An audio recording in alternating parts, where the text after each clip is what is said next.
नमस्कार, मैं हूं आपके साथ विभा उपाध्याय। नमस्कार, मैं हूं आपके साथ राहुल ओझा। 2 बज चुके और हम दोनों लेकर आए हैं 2 दनादन। तो चलिए शुरू करते हैं दनादन खबरों का सिलसिला, लेकिन उससे पहले एक नजर हेडलाइंस पर। हेडलाइंस प्रेजेंटेड बाय स्ट्रॉन्ग मतलब माइथन। माइथन स्टील निर्माण का मानदंड। मुजफ्फरपुर के पिताही में अमित शाह की जनसभा में उमड़ी भीड़। अमित शाह ने मंच से किया जनता का अभिवादन। जेडीयू अध्यक्ष ललन सिंह की आवास पर मुलाकात करने पहुंचे मुख्यमंत्री नीतीश कुमार पूर्व प्रदेश अध्यक्ष वशिष्ठ नारायण सिंह से भी मिले। राबड़ी आवास के बाहर आरजेडी समर्थकों ने लगाए तेजस्वी के समर्थन में पोस्टर। तेजस्वी यादव को बताया भावी सीएम।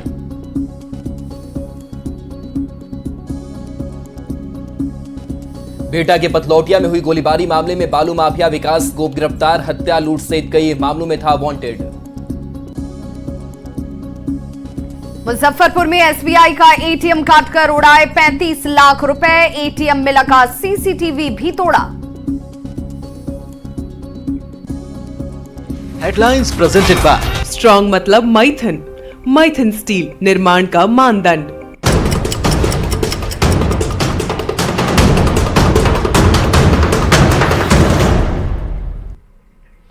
तो चलिए अब आपको सीधे लिए चलते हैं मुजफ्फरपुर के उस ऐतिहासिक ग्राउंड में, जहां पर केंद्रीय गृह मंत्री अमित शाह इस वक्त मौजूद हैं, मंच पर आसीन है और सम्राट चौधरी सभा को संबोधित करते हुए। यशवी सिंह जो 2022 में जिसका किडनैपिंग हुआ, आज 1 साल हो गए, नीतीश बाबू की पुलिस खोज नहीं पाई। पटना हाईकोर्ट ने स्ट्रक्चर पास किया है कि अब इसका मॉनिटरिंग प्रत्येक शुक्रवार को पटना हाईकोर्ट को करना पड़ रहा है। लेकिन हम जरूर आग्रह करेंगे, जिस तरह नरेंद्र मोदी जी की सरकार ने गारंटी दिया है कि भारतीय जनता पार्टी की केंद्र में सरकार है, तो भ्रष्टाचारियों को छोड़ा नहीं जा रहा है। एक बार आग्रह करूंगा, आपने कई गठबंधनों को बिहार में समर्थन देने का काम किया। 2024 में सभी 40 सीट भाजपा के गोद में देने का काम कीजिए और फिर से नरेंद्र मोदी की सरकार बनाने का काम कीजिए।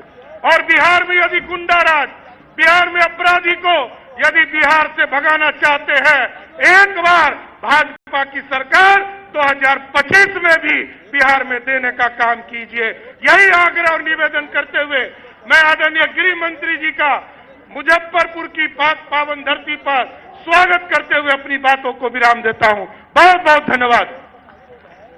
धन्यवाद अध्यक्ष जी। अब हम अत्यंत ही विनम्रता पूर्वक आदरणीय गृह मंत्री जी को आमंत्रित करना चाहते हैं, आप आए और हम सभी बिहार वासियों को संबोधित करें और हमारा मार्गदर्शन करें। एक बार जोरदार ताली बजा करके माननीय गृह मंत्री जी का स्वागत करें।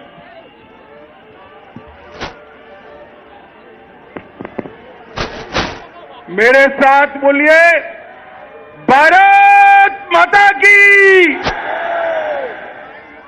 अरे भाई, क्या हो गया है मुजफ्फरपुर वालों की आवाज को? मोदी जी को फिर से प्रधानमंत्री बनाना है या नहीं बनाना है? 25 में भाजपा सरकार लानी है या नहीं लानी है? तो मेरे साथ दोनों हाथ उठाइए, विजय के संकल्प की मुट्ठी भींचिए और प्रचंड आवाज से बोलिए, भारत माता की, भारत माता की। मंच पर उपस्थित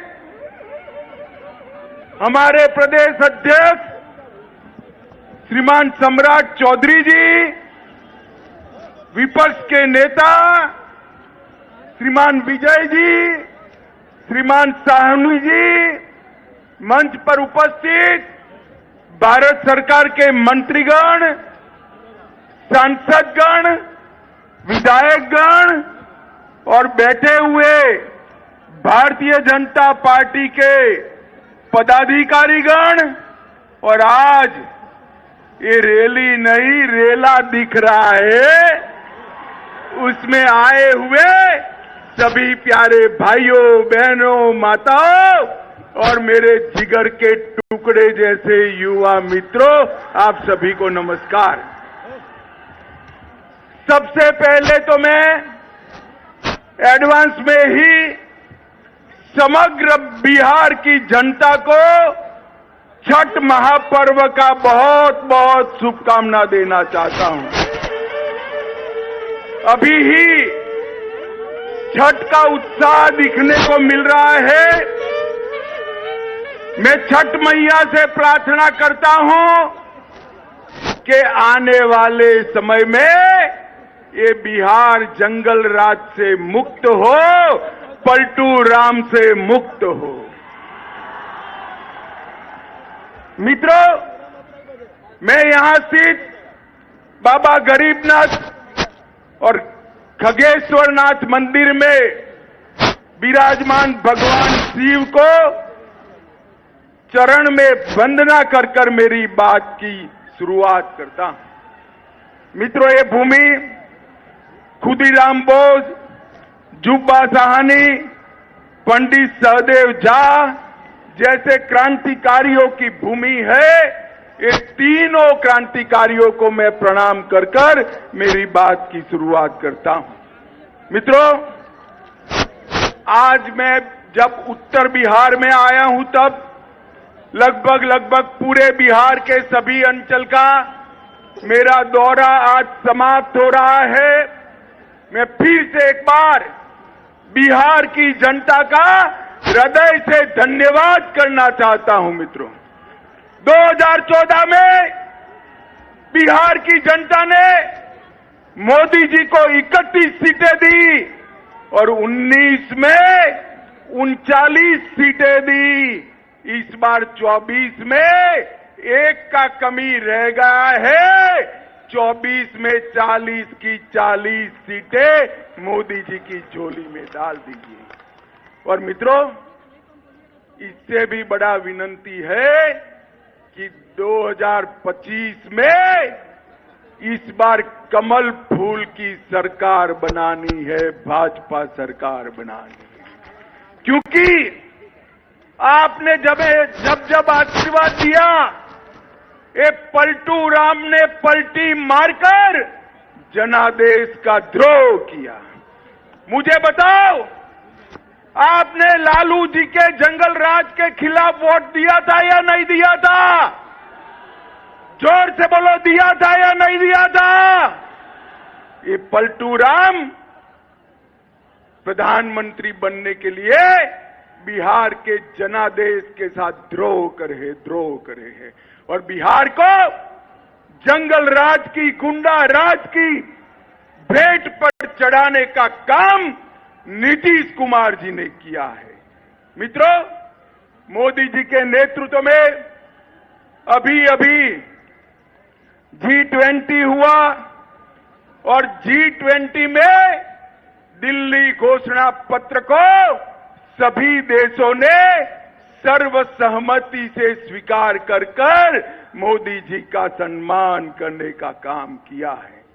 अफ्रीकन यूनियन को G20 में शामिल किया।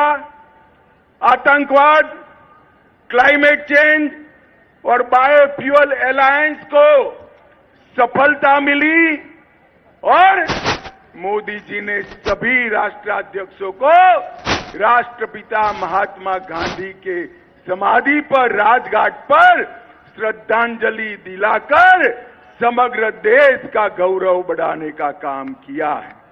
मित्रों, मैं आज यहां आया हूं तब ये पलटू बाबू को कहने आया हूं, आपने बिहार की जनता का जनादेश का द्रोह किया है, परंतु मोदी जी ने 9 साल में इस देश में से आतंकवाद को समाप्त करने का काम नरेंद्र मोदी जी ने किया है।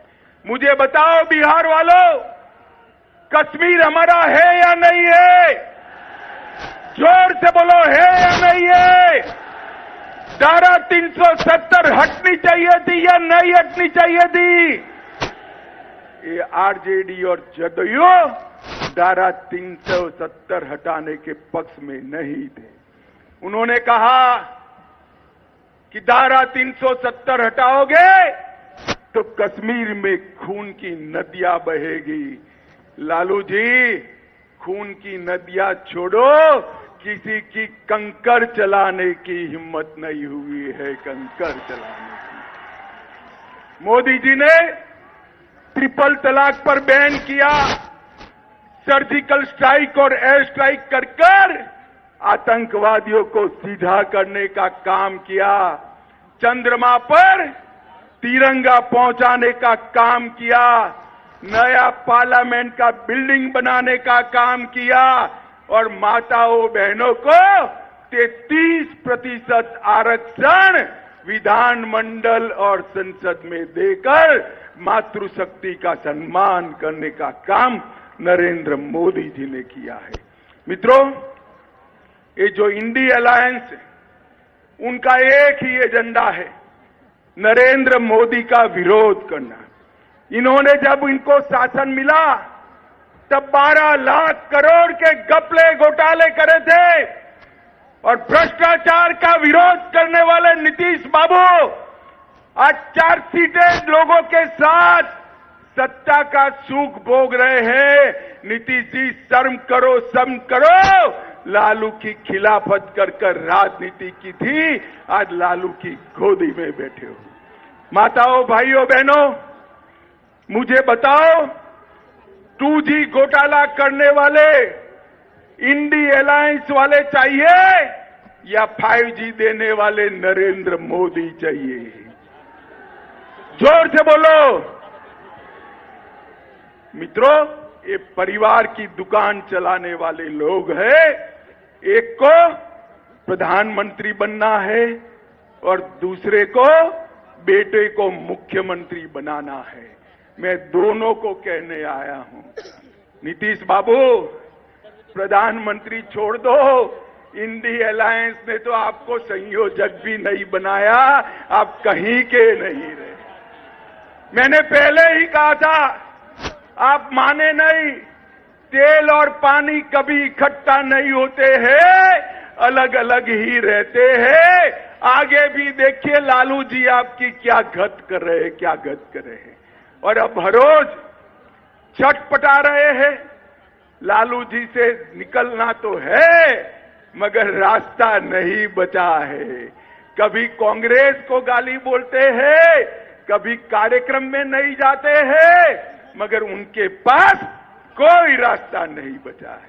माताओं, भाइयों, बहनों, 2 प्रकार के जैम है। बीजेपी सरकार का जैम है जनधन अकाउंट, आधार और मोबाइल, और बिहार सरकार का जैम है जातिवाद और परिवारवाद, अपराध और माइनॉरिटी का तुष्टीकरण।